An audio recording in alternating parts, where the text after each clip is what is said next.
a altura de uma imagem real formada pela reflexão de um objeto localizado a 30 centímetros de um espelho côncavo é 4 vezes maior que a altura do objeto. A pergunta é: qual o raio de curvatura do espelho? Bom, primeira coisa para a gente pensar sobre espelhos esféricos é que quando você fala de raio de curvatura do espelho, a gente não tem uma equação em física para calcular o raio de curvatura do espelho. O que a gente tem é para calcular a distância focal. E aí eu estou já te mostrando aí a situação exatamente do espelho, é um espelho côncavo. Você tem o vértice do espelho, e aí à medida que você vai afastando do espelho, você tem o foco e tem o centro de curvatura. Lembra o que é o raio de curvatura? É a distância desde o centro de curvatura até o vértice. Agora, ele me disse de uma imagem que é real.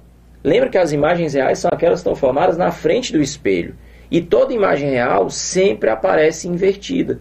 Então, isso são coisas que eu preciso lembrar na hora de resolver a questão. E aí, o fato da imagem ser maior do que o objeto. Isso por quê? Porque olha onde é que o objeto fica colocado.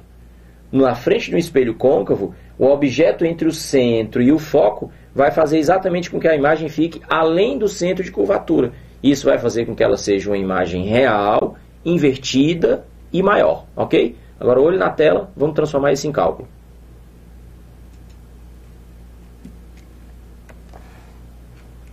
A equação que a gente tem para calcular a distância focal é a equação de Gauss. 1 sobre F é igual a 1 sobre P mais 1 sobre P'. Nós podemos, inclusive, lembrar a relação que a distância focal é a metade do raio de curvatura.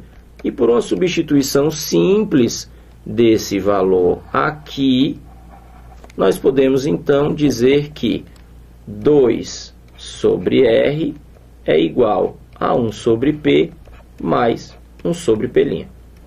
Observe então que para descobrir o raio de curvatura do espelho, eu vou precisar de duas informações. Uma delas é a distância do objeto. E foi dito que o objeto localizado a 30 centímetros do espelho côncavo. Então, eu já sei o valor de P. Entretanto, eu também vou precisar da posição da imagem, o valor de P'. E isso não foi dado. Significa, então, dizer que só a equação de Gauss não vai ser suficiente para resolver a questão. É aí onde eu preciso prestar atenção na imagem. O fato de ela ser real e o fato de ela ser 4 vezes maior que o objeto. Então, toda vez que a equação de Gauss não dá conta, eu preciso pensar no aumento linear transversal. I está para O, assim como menos P' está para P. Foi dito na questão que a imagem é 4 vezes maior do que o tamanho do objeto. Então, I igual a 4 vezes O. Isso igual a menos P' e o P que eu vi que vale 30 centímetros. Agora, o que é preciso tomar cuidado quando se vai operar com a equação de Gauss e com a equação do aumento linear transversal? É preciso você observar sempre os sinais. Se a gente coloca os valores do jeito que eu botei aqui, a gente vai resolver a questão errado. Observe o seguinte: se a imagem é real, a imagem é invertida. E o que é que significa isso em termos do referencial de Gauss? A gente pensa no referencial, do jeito como vai aparecendo aí na figura, com um eixo Y apontando para cima. E ele tem a função de determinar o que é positivo e o que é negativo.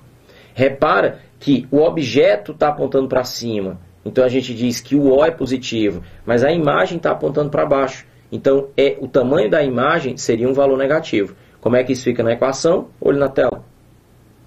É preciso que eu interprete a situação e eu saiba e lembre que a imagem invertida, toda imagem real, significa dizer que ela vai ser invertida, precisa aparecer com o sinal do I diferente do sinal do O. Nesse caso, então, negativo.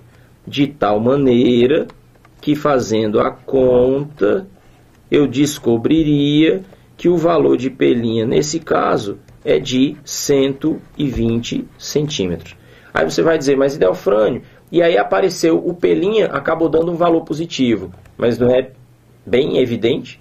Porque quando eu olho para o meu referencial, olha o que é que eu tenho. Tudo que está na frente do espelho vai aparecer com a abscissa positiva.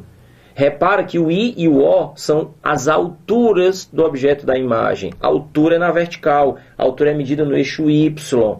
Então, o que é para cima positivo, o que é para baixo negativo.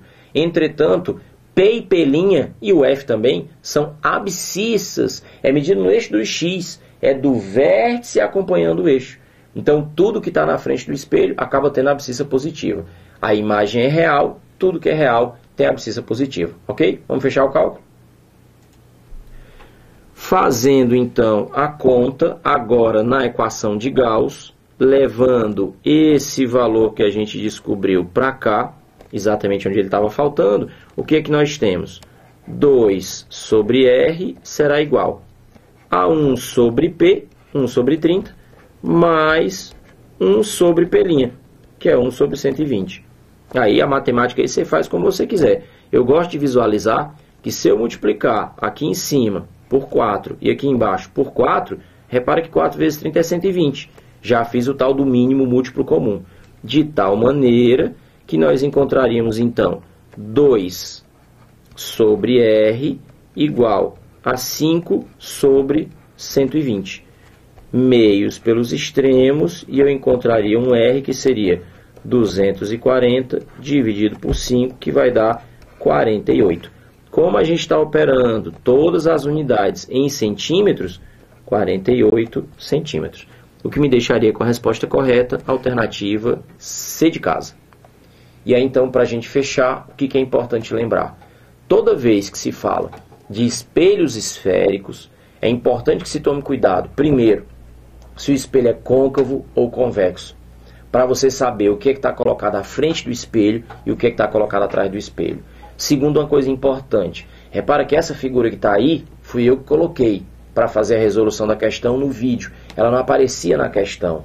E aí você há de convir comigo, poxa, mas se aparecesse na questão, ficaria bem mais fácil para eu resolver, porque eu já saberia que o objeto estava entre o centro e o foco, eu já visualizaria que a imagem era invertida, mas a ideia das questões de ótica geométrica vai exatamente por aí. Ele tira o desenho, ele, o elaborador da questão, para aumentar o grau de dificuldade. Mas que você consegue deduzir tudo, às vezes a partir de uma palavra. E aí é onde é importante ficar ligado, nos conceitos e na leitura do texto. Quando ele diz que a imagem é real, automaticamente isso significa dizer que ela está na frente do espelho, vai ter abscissa positiva, mas também significa dizer que ela é invertida. Então vai ter I e O com sinais contrários. E uma última coisa que eu gostaria de chamar a atenção. É comum que as questões apareçam do jeito como está aqui. O objeto virado para cima e a imagem virada para baixo. E aí então a gente acaba acostumando de dizer que a imagem é invertida porque está apontando para baixo. Mas entende que a coisa não funciona desse jeito. Eu poderia colocar o objeto de cabeça para baixo e a imagem invertida ficaria apontando para cima. Então é preciso ficar ligado, ok? É isso.